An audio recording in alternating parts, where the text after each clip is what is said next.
नमस्कार. किचन 705 मराठीमध्ये आपलं खूप खूप स्वागत. आज मी तिळाचे लाडू करणार आहे. 600 ग्रॅम तीळ आहे, 400 ग्रॅम गूळ आहे आणि 1 वाटी सुकं खोबऱ्याचा किस आहे.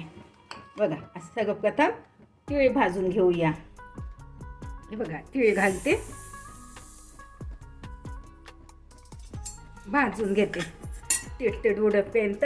थोडा हलकासा कलर चेंज होईपर्यंत भाजून घ्यायचं. माझं चॅनल प्रथमच बघत असाल, चॅनलला सबस्क्राईब, बाजूला बेल आयकॉनला क्लिक करा. त्यामुळे काय होईल, माझी नवीन नवीन रेसिपी तुमच्यापर्यंत पोहोचतील.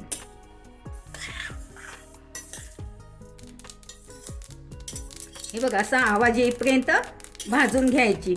हलकासा कलर याचा चेंज झाला पाहिजे. खूप जास्त नाही भाजायची नाही, कारण हे जास्त भाजण्यात आलं की कडवट येते अजून.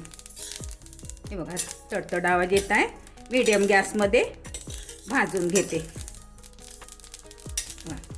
झाली आता हे भाजून.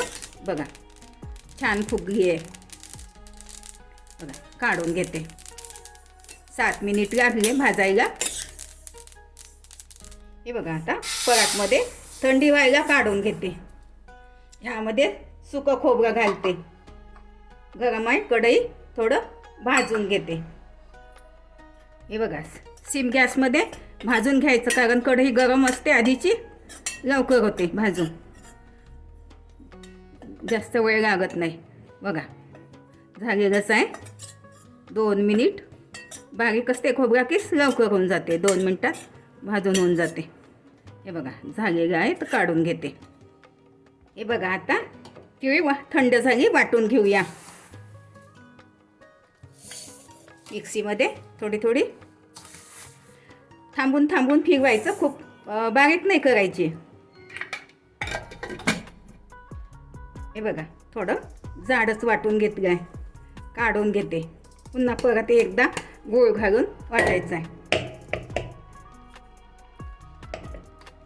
आणखी पुन्हा एकदा वाटून घेते.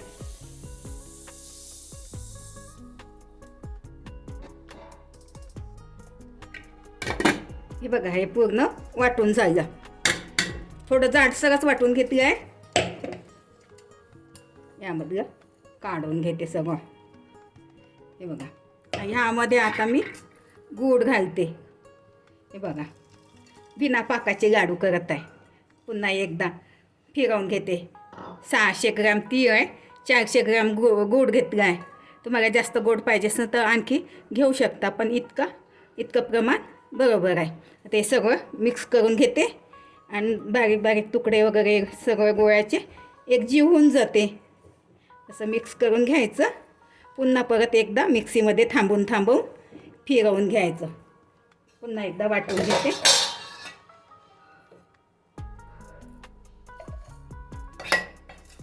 बघा, थोडं थोडं घेऊन वाटून घ्यायचं. याच्यामध्ये थोडं अगदी तूप घालते मी. हे बघा, 2 चमचा तूप घालते,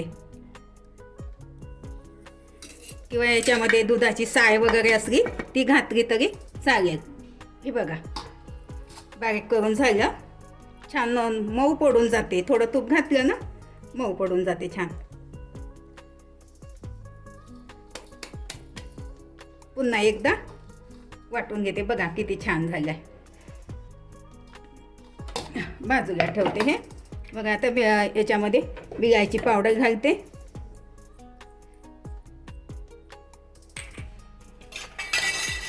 आणि खोबरा किस, भाजलेला खोबरा किस आहे. पुन्हा हे मिक्स करून एकदा परत वाटून घेते. असं मिक्स करून थोडं थोडं घेऊन बारीक करून घ्यायचं. जास्त नाही घ्यायचं, कमी कमीच घ्यायचं. बघा, याच्यामध्ये आणखी 2 चमचा तूप घालते मी. हे बघा, हा छोट्या चमचाने 2 चमचा तूप घातलं. परत एकदा वाटून घेते. हे बघा, आता पूर्ण वाटून झालं आहे. बघा, चांगलं सॉफ्ट झालं आहे. थोडं अगदी 1 चमचा तूप टाकून आणखी पुन्हा कढईमध्ये गरम करून घेते. हे बघा, लाडू तर वळते, पण थोडा भुरभुरा झाला आहे. थोडं गरम करून घेते याला. हे बघा, थोडं तळाशी 1 चमचा तूप घालते. याच्यामध्ये 4 चमचे तूप घातलं आहे मी. थोडं हलकं कमी गॅसमध्ये गरम करून घेते.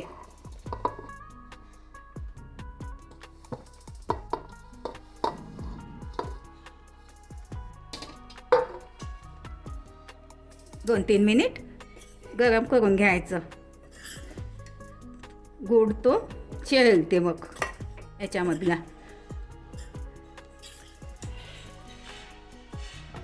हे बघा आता परातमध्ये काढून घेते थंड व्हायला. थोडंसं गरम करायचं, खूप नाही करायचं, कारण जास्त गरम कराल तर कढईला गूळ चिपकू शकते. हे बघा नरम पडलं आता. तुमचं जर कोरडं राहत असेल तर मग काय करायचं, थोडंसं अगदी दूध छोट्या चमचाने 2-3 चमचे दूध घालून द्यायचं किंवा पाणी घालून द्यायचं. लाडू आता बांधून घेते. हे बघा आता बांधून घेते. सगळं मिक्स करून घेतलं. जो साईज पाहिजे तो आवडीनुसार तुम्ही बांधून घेऊ शकता. हे लाडू कोणालाही, वयस्कर लोकांनासुद्धा, लहान मुलापासून मोठ्यांपर्यंत सगळ्यांना खाता येते, कारण याचा पाकाचा लाडू नाही आहे हा. तर जास्त कडक लाडू बनत नाही, सॉफ्ट आहे. बघा तुम्ही याच्यामध्ये शेंगदाणे पण घालू शकता. मी पूर्ण तिळाचेच लाडू केले, शेंगदाणे वगैरे नाही घातले.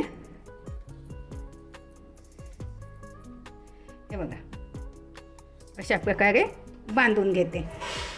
हे बघा बिना पाकाचे तिळाचे लाडू खूप छान झाले बघा, सॉफ्ट एकदम. हे लाडू बांधता येत नसेल, मोकळं पडत असेल तर काय करायचं, तर थोडं पाण्याचा फुलवा किंवा दूध मिक्स करून घ्यायचं.